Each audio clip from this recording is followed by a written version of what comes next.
Nitin Raja, Purnadi.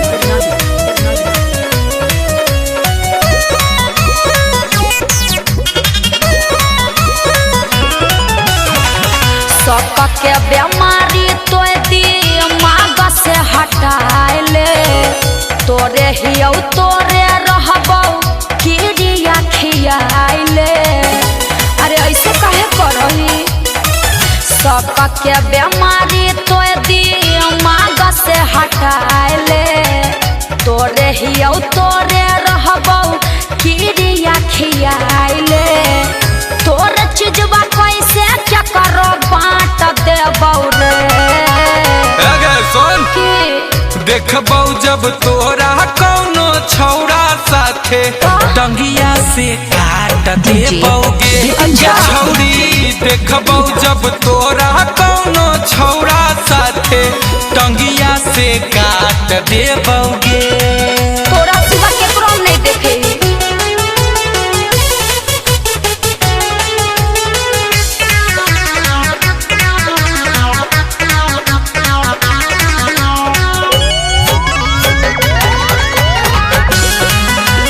Mobile number 73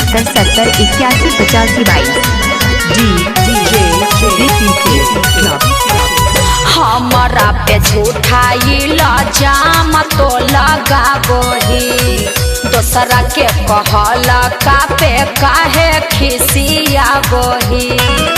अरे हम ऐसा लड़की नहीं हो अखिया से देखबौ तौ करबौ नहीं माफ गे। ठीक हो मुखिया सरपंच कोई नहीं करतौ इंसाफ गे।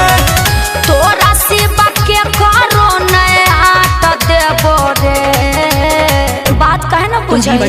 देखबौ जब तोरा कौनो छौड़ा साथे टंगिया से काट देबौगे गे छौड़ी। देखबौ जब तोरा कौनो छौड़ा साथे टंगिया से काट देबौगे।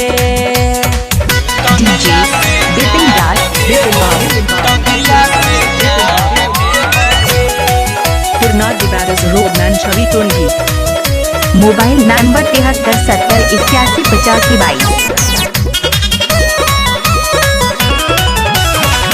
हमारा तो लागो है तोर मैर गेलौ मतिया दिल दुखावे वाला बोलही तो बतिया। तनियो जो देखबौ लागल तोरा में खरोच गे जान से मराई भी छौड़ी अभी एले सोच गे। अमन गुंजन तो रोया डांट देबो रे